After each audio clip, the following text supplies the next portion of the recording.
I'd like to thank Camille as well for the lovely flowers that she brought in today, celebrating the spring equinox, which was this week, and I really appreciate having real flowers here, which is fantastic. So this is the fourth week that we're doing on a topic called the Journey of Awakening. And those of you who've not been before, you've got little cards in front of you, and if you want to catch up on the other ones, you can find how to do that on the red cards. On the blue cards, you can just leave your name and address, and we can put you on your mailing list if you'd like us to do that. So those are the cards in front of you. So as Heather said, we're really going on a journey through Lent, which is the 40 days between Ash Wednesday and Easter Day, when traditionally people prepare themselves for an awakening. And it's traditionally a time where we refine ourselves so as to be able to respond in the most appropriate way to the circumstances that we find ourselves in, either at Easter or all the way through the period. We go on a journey of awakening that ends with the arrival of light at the resurrection that comes after the crucifixion. And, we're readying ourselves.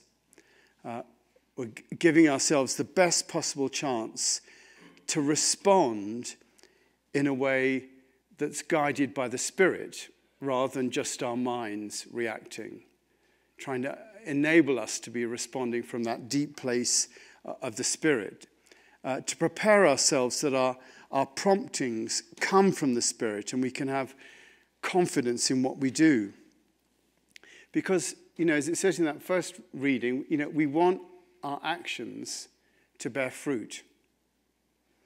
We're using Bible readings from the church lectionary all the way through Lent and balancing them with readings from the great wisdom traditions, which we had today from the Bhagavad Gita. And today the reading is about that bearing of fruit.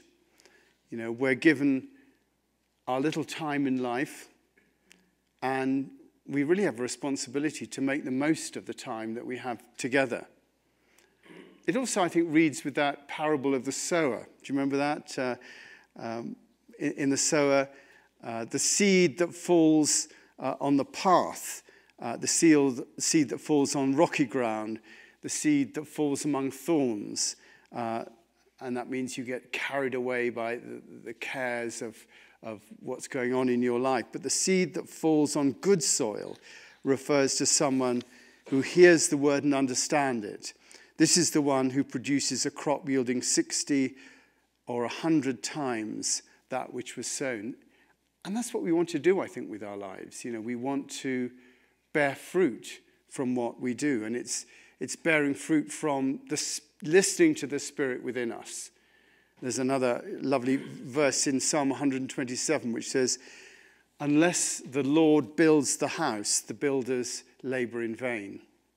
Unless the Lord watches over the city, the guards stand in vain." Which really means that, unless something is coming from the Spirit, it will always just fall away. But if it's blessed by the Spirit, there is something eternal within that. It's not our own actions that make a difference, but the actions of the Spirit working through us. That reading from the Gita also states that it's not our action or our inaction that makes the difference, but the work of the Spirit within us. It says, "This is how actions were done by the ancient seekers of freedom. Follow their example. Act, surrendering to the fruits of your actions." We're always so invested in what we do. We want to see the results of what we do. But, what this is saying is you have to let go of the results. In the Tao Te Ching, it says, do your work and step back. That is the path to wisdom. To not be invested in what the results are. We don't know the results of our actions. And then it says, what are action and inaction? This matter confuses even wise men, so I will teach you and free you from any harm. It goes on to say, you must realize what action is, what wrong action and inaction are as well. The true nature of action is profound and difficult to fathom. He who sees inaction in the midst of action, inaction in the midst of action, and action in the midst of inaction, is wise and can act in the spirit of yoga. It's the stance that we take. You know, I always say that a lot of the times in the gospel, Jesus was actively passive. You know, particularly that time leading up to the crucifixion, he was actively passive. And the Bhagavad Gita is saying that sometimes we have to be in our inactivity, in our inaction, we are in fact acting from a fundamentally passive nature. And sometimes, you know, when we're acting, we have to have that deep stillness within us, the action and the inaction, the spirit of yoga, the spirit of being one with reality. That's what that's really about. It's about being in that still place intentionally, and that can be inaction that also has an effect, or it can be a still place with inaction. And it says, with no desire for success, no anxiety about failure, indifferent to the results, he burns up his actions in the fire of wisdom, surrendering all thoughts of outcome, unperturbed, self-reliant. He does nothing at all, even when fully engaged in his actions.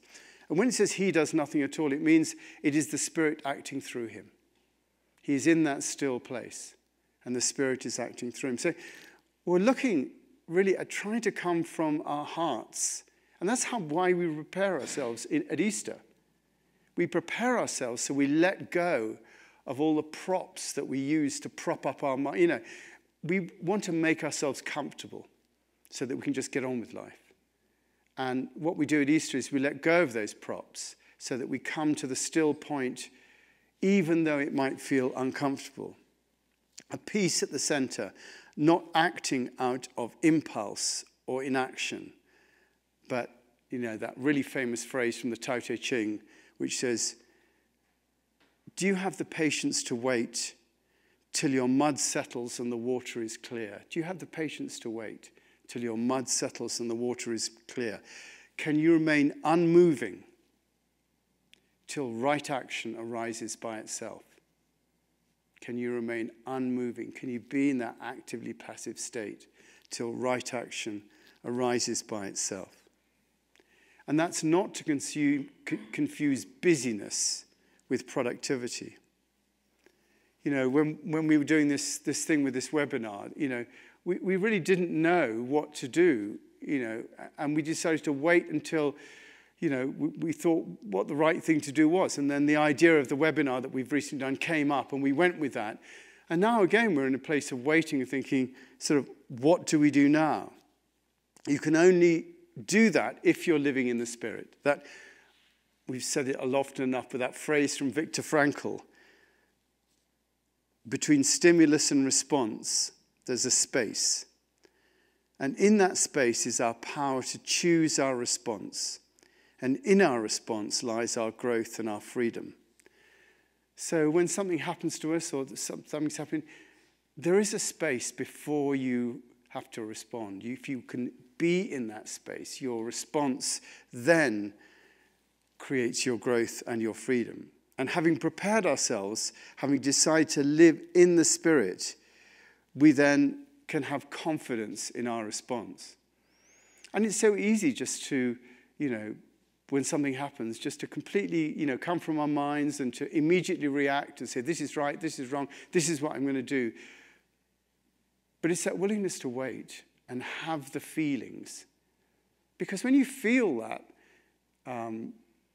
need to respond, feelings come up, whether it's anger or whatever it is, and you feel you have to respond. And this is asking us to be with those feelings and not swept along with them, to listen to them, but not be swept along with them, and to just wait and be with the Spirit.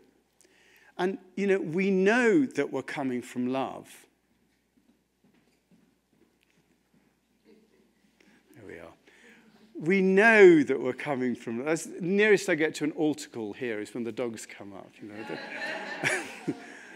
We know we're coming from love because, you know, particularly in this period of time, if we are giving things up, if we are focusing on the Spirit, then, we've actually made a sacrifice, or as the real meaning of the word sacrifice, a sacrificio, where we're doing sacred things. We're doing sacred things.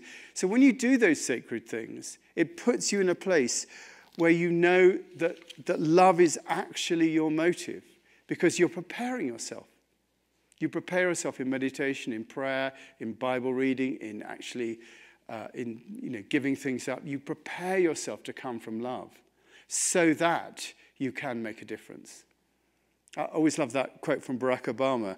We are reminded that in the fleeting time that we have on this earth, what matters is not wealth or status or power or fame, but rather how well we've loved and what small part we've played in making the lives of other people better. What's important is how well that we've loved and what small part we played in making the lives of people better. And we're trying to get, as Heather was saying, to that still point. Last week, Heather quoted Eliot, and this quote always brings me to that idea of the still point. Eliot, in the Four Quartet, says, "At the still point of the turning world, neither flesh nor fleshless, neither from nor towards, at the still point, there the dance is. But neither or rest nor movement, and don't call it fixity where past and future are gathered, neither movement from nor towards, nor ascent nor decline, except for the point, the still point, except for the point, there would be no dance. And there is only the dance. I can only say, there we have been, but I cannot say where, and I cannot say how long, for it is a place, and it places it within time." Eliot talks about that still point, and in all the great wisdom traditions, it is the still point that we rest in, and then action comes to that. By resting in the still point, the dance comes to us. I always think it's a bit like, a gyroscope. It's so easy to be flung around by circumstances in life. You watch the news, you see things on it, you just get flung around. Your emotions fling you around and stuff like that. But if you stay in that still point, then the turning world can continue to turn, but you're resting in that point. And when we're asked to dance, when we're asked to act, then it still does take courage. But you have the confidence of knowing where you're coming from. But it does take courage when you are asked to act. Courage from the French cœur, literally meaning heart. Courage, heartage. That's what really the word courage comes from. It means coming from the heart. And we have to have the heart to act when we're asked to do so. And in this time, it's not academic. We're not saying, it's not sort of, it's real. We may be asked to act in a way that puts ourselves at risk. Are we willing to do that? It's the preparation that gives us the courage to act. It's the preparation. Our refining ourselves in the Spirit gives us the heart to act when it might be against our own interests. I'm a green card holder. I'm actually concerned about coming back in the country. There are different circumstances, where it becomes more difficult. And, I don't have any, big problems, but there are, people, I'm sort of way up here on the list, and you can imagine the fears and difficulties that people way down are having at the moment. Many people are much, in a worse situation than we are. When do we stand up? When do we, take a stance? And what do we stand up for? Action or inaction? We don't know when we're going to be called upon or what the demands are that are going to be made on us. Like death, it's best to prepare ourselves now rather than have to prepare yourselves in the moment, because in the moment it might be too late. And that's it. That whole thing about preparing yourself for death before you die means that when you die, you've actually done that. And it's the same thing for acting in difficulty. If you can prepare yourself for a time when you might have to act, when it comes to the action, you've already done the work. And I do think it is the time to prepare ourselves, because in the moment it could be too late. I think we're here for a reason. Each of us, I think, was born for a particular reason. I mean, you might say, oh no, there are millions of people. But no, I think, you do have to look at the fact that you were the one. I always think, we had a poster in last church. I think, it was 1 in 20 million, and you won. That's the number of sperms that are released. You have won a race that took 20 million other, were going towards that thing. And there is a reason why you won that race. Something has carried you through. And if you think, oh, well, I'm just, you live my life and die and whatever. No, you're here for a reason. And really, the whole purpose of your life is to find that reason. And when you come to the moment when you have to do something, to be prepared to do it. And so many people miss their chances to make a difference because they're not looking for it, or they're not worrying about it. And even us as the chapel making a difference. We did that, got that webinar sorted out, and we had 1,200 people signed up for it, the webinar, and we put out the recording on Friday of this week, and so far 1,800 people have watched the recording. And those are little ripples that come out from this space. It is literally from this space that comes out from.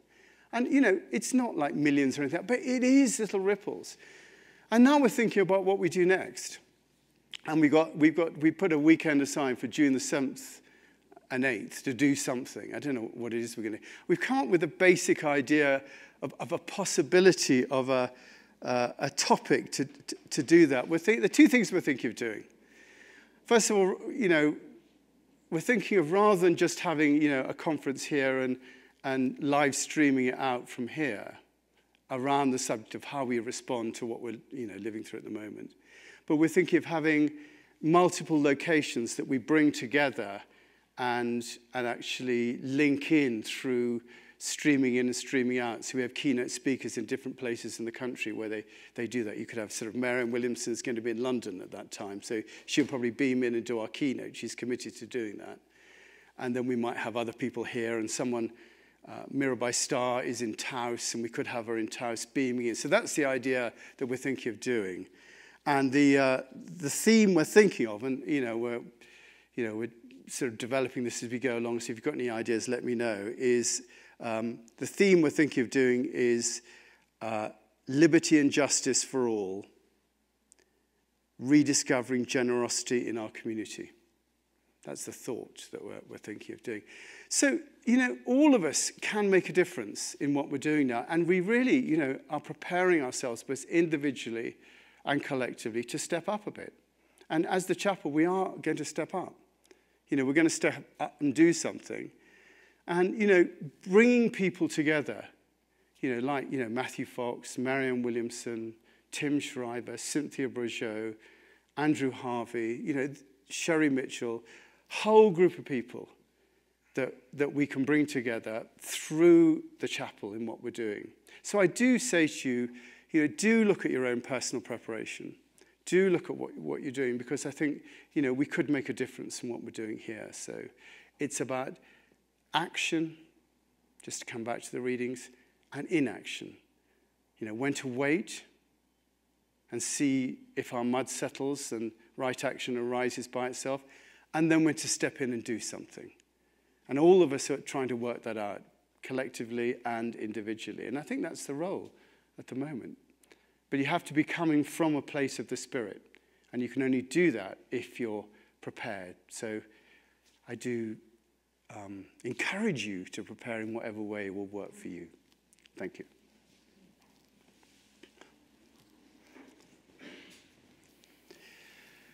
So, we always do have an opportunity to people to make a contribution, to either disagree with what's being said, or ask a question, or share an experience, or generally comment on anything. So I just wonder if anyone would like to make a comment or a contribution in any way. Yes, thank you. Just say your name so everybody knows. Yeah. That's great, yeah, great.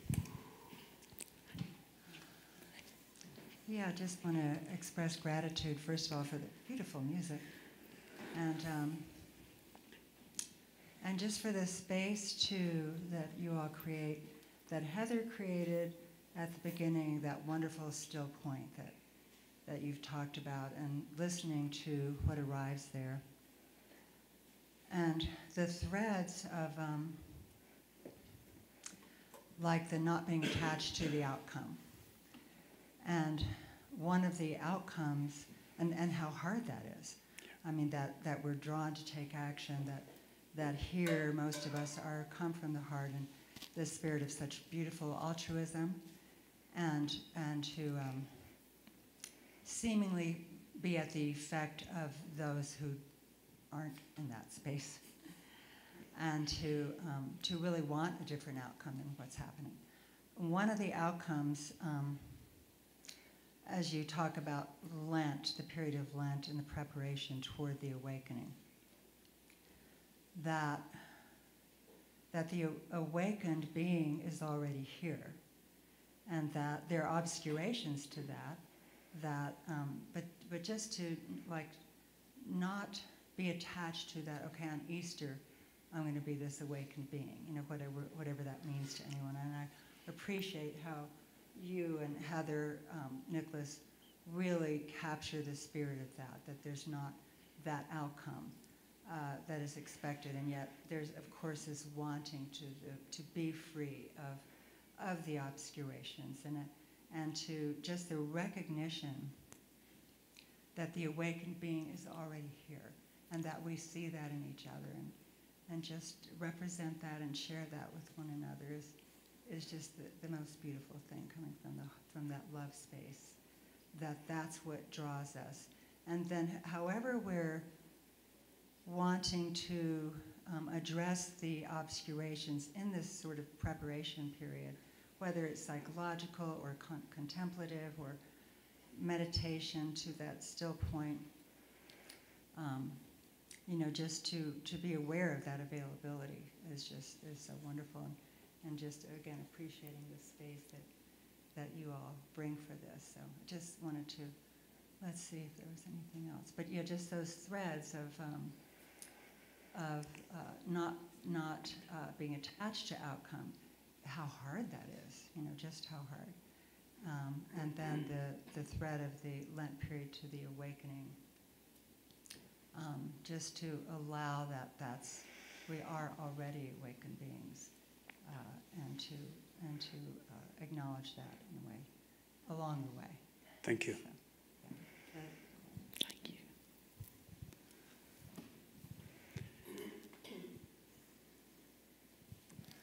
Tracy, thank you. Thank you for, it's very thought-provoking. And I'm just thinking about, if you don't have an attachment to the outcome, it takes away a lot of the anxiety. But if you don't have an attachment to the outcome, then where's the motivation? That just kind of, because outcome seems to be driving both of those things. So it's good not to have the anxiety, but the motivation then to keep on toiling for the joy of toiling seems you'd want some kind of outcome at the end. First of all, Tracy, that is a fantastic question. That is a fantastic question, And I think it really is at the root of what we're talking about here. And of course, the motivation is simply to be in love, to be in the Spirit, to express love, to express the love of the Spirit.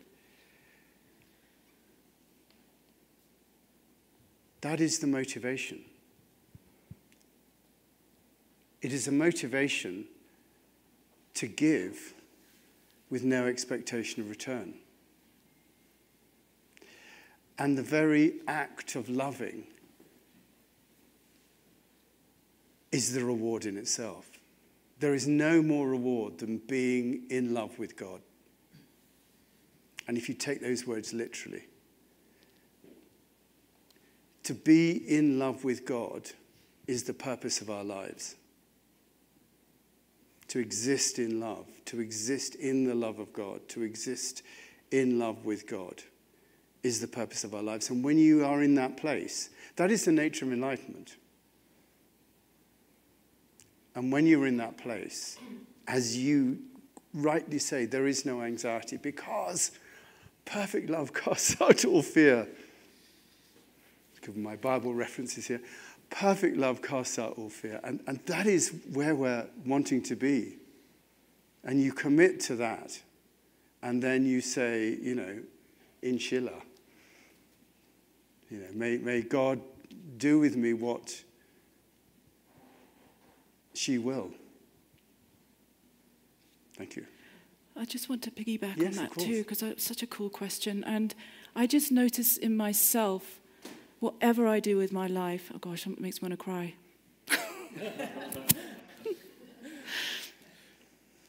Heather cries on my behalf. I just want to say, I would be crying, but Heather does that for me. I just noticed that my motivation for anything that I want to do that's of any meaning it's what you're saying, it does come out of my relationship with the divine. It's the joy of that. And even the requirement, the request, whatever it is, like pray for peace, or whatever it is that I feel I need to do, the joy is in, it's my relationship with the divine. Doesn't matter what it results in. It's just the thrill of doing it and responding.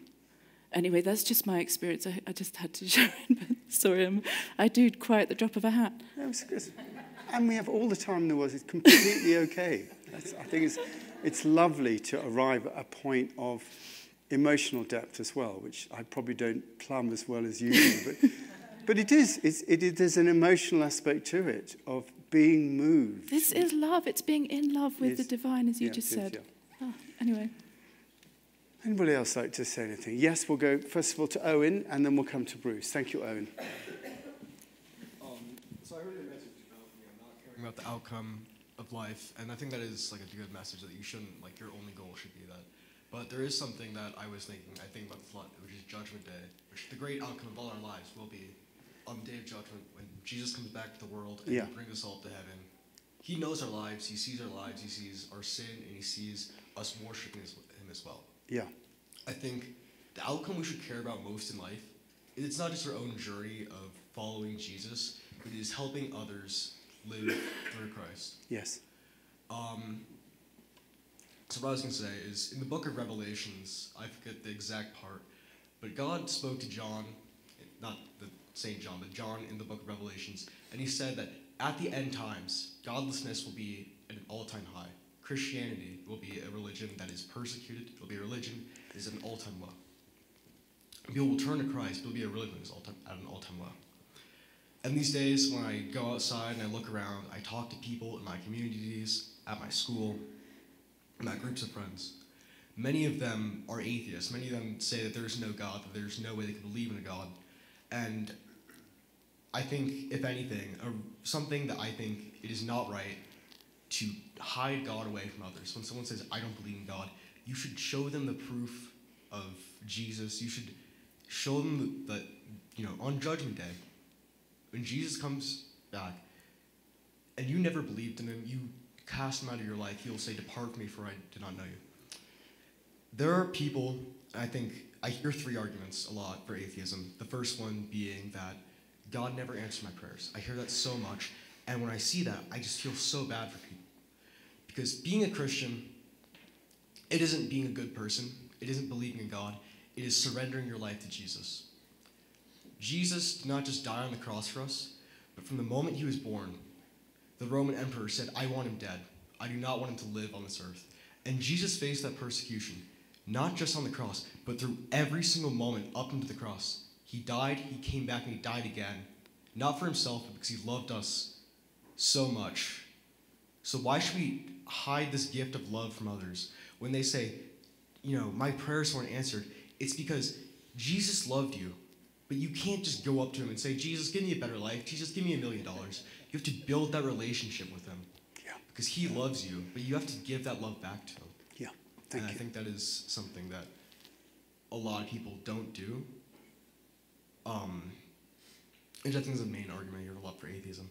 But when you meet someone who says God isn't real, God, didn't answer my prayers, why should I believe in him? You have to tell them. Jesus Christ was not just somebody who died on the cross for us. He was somebody who he could have lived a comfortable life. He was the Son of God. He did not have to die on the cross for us. He did not have to face persecution. He could have said God isn't real. Yeah. He could have lived his life not following God. He could have told people to do whatever you want. But because he loved us, he allowed himself to face that persecution. He allowed himself to face that hate because he loved us. So why should we not care about the outcome when the greatest outcome is Judgment Day? Yeah. Letting not just yourself, but everyone around you enter the kingdom of heaven. Thank you, and yeah, fantastic, thank you. That's great. Thank you. And just want to reinforce that we'll go to Bruce and we'll finally have Carol. Just want to reinforce that idea of dying, like Jesus, that he would say, dying in each moment of our lives as we go along, and then being reborn into the next moment is such a key movement throughout the whole thing. And, that is what we present to those people that are around us as we're willing not to be totally connected to whatever outcome. Yes, Bruce? I want to congratulate you on the webinar. I think that if you go read our mission statement, by the way, if you go to aspenchapel.org and About Us, you got to dig down to get to the mission statement. And so when I first stumbled over this place, 5 years ago, I thought, wow, this is just a great mission statement. Of course, it's very overreaching. It's got like 14 fantasy things that what accomplished and so forth. But basically, the context at the time was late 60s, and it said, geez, these are turbulent times. Of course, we have them now globally. And, old-time religion isn't sort of, meeting the needs. So what's the new theology, the new spiritual wisdom that's going to give people peace and, help us do the kind thing? But it says, figure it out and have a national, even global impact. Not like how many more people can we get here on a Sunday morning. And so this webinar, people from around the world, mostly English-speaking, Australia, New Zealand, places like that. But, talk about a ripple effect. Terrific. Well done. Thank you, Bruce. That's great. Thanks, Bruce. Finally, Carol, and we are slightly overrunning. I do apologize. If people need to go and ski, please, I won't take it. I won't take it against. Yeah, Carol. So our friend who was visiting from Kansas, and he came to church twice, he told us a story about the Holy Ghost experience that he had. And I went, well, this is really interesting. And he said he had worked for a contractor, and the contractor still owed him money. Every time he approached him, he put him off, and he said, well, I've got this and this, I'll pay you next week, and never paid him. One day he was driving on a backcountry road, and he passed this contractor. And he said he felt the Holy Spirit say to him, turn around and empty your wallet to this guy. And he said it came out of nowhere. And so he turned around, pulled the guy over, and he had $500 in his wallet. And the guy said, I can't take this. And Bill goes, you don't understand, you have to take it. The Holy Ghost told me, you have to take it. And the guy started crying. His wife was sick and in the hospital. He didn't have money to pay his laborers, and the $500 covered his laborers' work. So I thought, wow, that's a very moving story. I haven't had one like that. And then I thought, well, maybe I have. I just haven't recognized it. That's a lovely thing to say, Carol. Yeah, we do have to, that prompting that comes to us, we do have to recognize it, and then we have to act on it. Those are the two things, and I think that's a really lovely thing to say. All of us have that, so thank you for that.